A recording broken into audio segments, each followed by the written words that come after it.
Hi, I'm Brandon Hulty from Barnesville Riverwatch, and I will be taking you through the first section of our poster, which this year is titled Connecting Our Local Community to the South Branch Watershed. The Riverwatch mission statement is to help people collect, understand, and use information about the health of their rivers so that rivers and their watersheds can be protected and restored. People aren't going to feel the need to protect and restore their watershed unless we inform them about it and show them the proper ways to keep the watershed clean and healthy.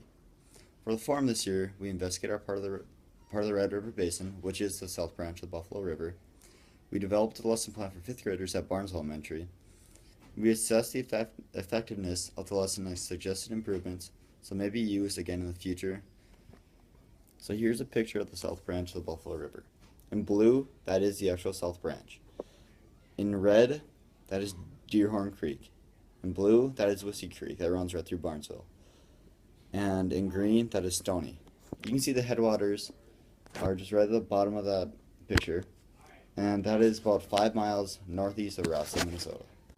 The mouth or outlet of the South Branch of the Buffalo empties into the Buffalo River about 2.7 miles northwest of Glendon, Minnesota.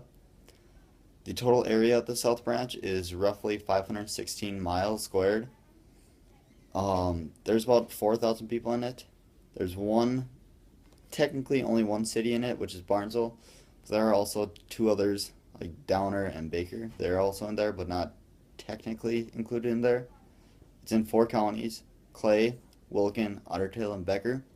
There's one stream gauging location, that's on the South Branch near Sabin. The main stem stream length is about 72 miles. 3 tributaries I talked about earlier are Whiskey, Stony, and Deerhorn. There are no dams. The total watershed stream length, that is including all the tributaries, is about 162 miles. There's one major agency in our area, and that's Buffalo Red River Watershed District, and they help fund us and help us emphasize some of the things that they want us to study. The land use is about 1% lakes, about 8% wetlands, so not much either of those. But the main thing is cultivated cropland, which is just farms. We really need to monitor how many herbicides and pesticides get in there, and we can see like how much runoff's in there through turbidity, and it's just an important thing that we need to keep an eye on, make sure there's not too many chemicals in the waterways. There's about 6% forest. So when we taught the 5th graders, we used various techniques to teach them about watersheds. We used key concepts and guided questions along the way to see kind of what they learned and what they already knew. And we used analogies and local connections in order to bring down the information to their level of knowledge. And visualizations are very important too. We use Google Earth and video clips so they could really see how all the water is connected. And along the way we asked questions, and at the end we gave them a little quiz so that we could see how much they learned. Our first objective was to have the 5th graders be able to understand what a watershed is and what the various components are. So we had to make sure that they understood some of the vocab, like watershed, what watershed is, headwaters, tributary, and other things like that. We asked them if they knew what a watershed was, and most of them didn't really know, so we asked them, well, what do you think of when you hear of the word watershed? We said that kind of sheds water, so that's basically what it does. We compared it to a raincoat, a waterproof raincoat or a tent or something like that kind of repels water. And we also said that a watershed is like a bowl where it all kind of flows down to the lowest point. And the 5th graders are going to Itasca this spring, so we told them that, well, Itasca State Park has the headwaters for the Mississippi River, so that they could kind of get an understanding of what that really means to them. The next objective was to have the students be able to explain how water actually moves through a watershed, which is just a little bit more complicated than just remembering some vocab. We stressed that water always flows downhill, and we asked them, what direction does the water flow in Barnesville? And if they didn't know how to answer that, we asked them, well, where do you ride bike in town where it's easier, and where do you have to pedal harder? Most of them said that when you ride your bike towards Fargo, it's a little bit easier in that direction anyways. Another thing we stressed was that even though we're so far away from the ocean, the water in Whiskey Creek, Buffalo, Red River, it will all eventually get to the ocean. So we use Google Earth to follow Whiskey Creek into the South Branch of the Buffalo, through the Buffalo to the Red River, and all the way into Hudson Bay in Canada. And we saw that it actually did empty into the ocean. Okay, so our third objective is so that the students will be able to identify the names of the local tributaries that are in our watershed. We stress that tributaries connect different areas of our watershed to the main stem, and we asked them if they knew of any of the local creeks that are near, say, their houses or Barnesville that they know of. And many of them could answer that there was Stony, there's Whiskey running through Barnesville, and Deerhorn. And of course they knew Whiskey because that runs straight through Barnesville, and many have visited Buffalo River State Park.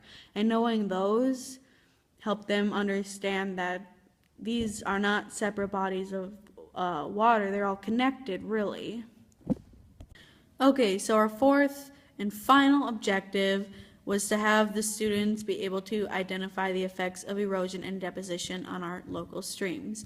We wanted to teach this because it ties in with Mrs. Cressup's curriculum. We also wanted to teach about meanders and how they form due to erosion on one bank and deposition on the other. And a great way for the students to see this was with the use of a stream table.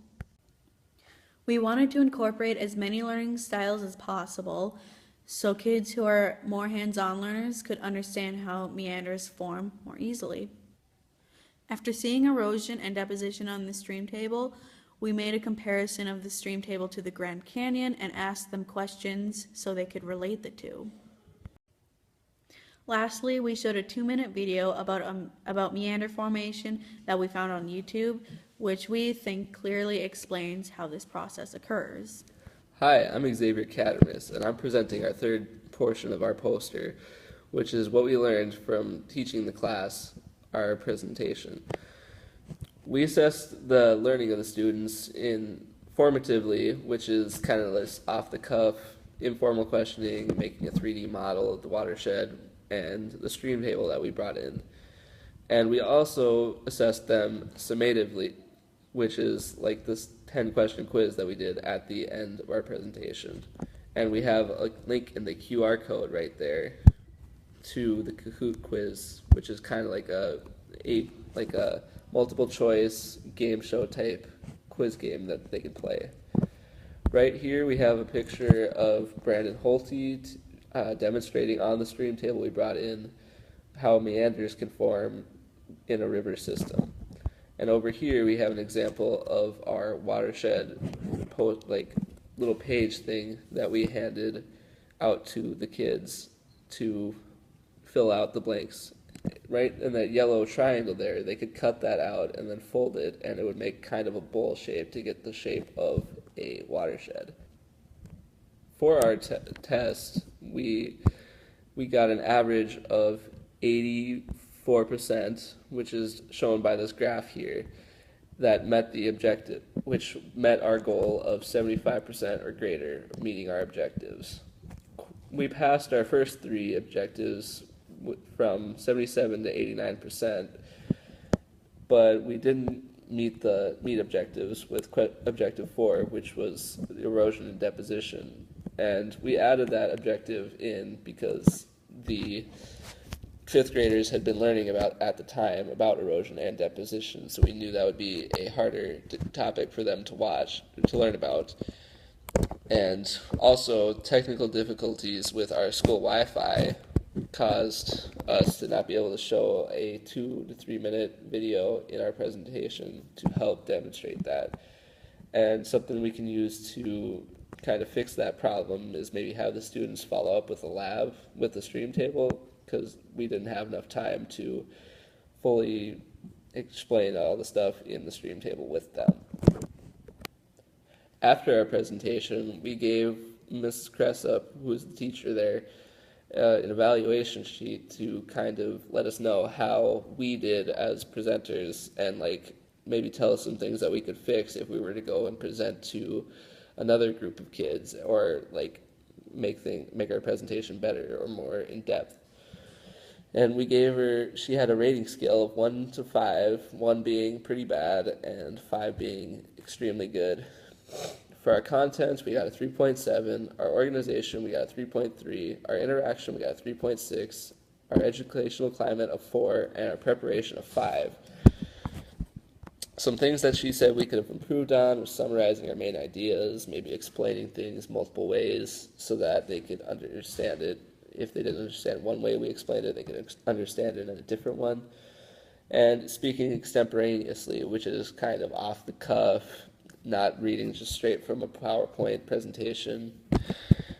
And some things she said that we did well is we had adequate preparation. And like I said before, our school had a ransomware Wi-Fi virus, which locked down our Wi-Fi for the day, which we would have needed for our Kahoot quiz and a few of the videos we were going to show.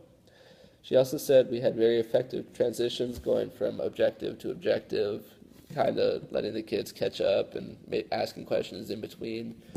And when we asked questions, we gave the students time to understand the material, and we were very encouraging and positive to those trying to like work through a problem that we would ask. And Mrs. Cressup said that we had a very engaging piece. Once again, I'm Xavier Catamus. Our team members are Anna Smith, Grace Drewicki, Lizzie Ellison, Brandon Holte, and Angie Bowen. This is our teachers' contact information, and we have a QR code to our presentation right here.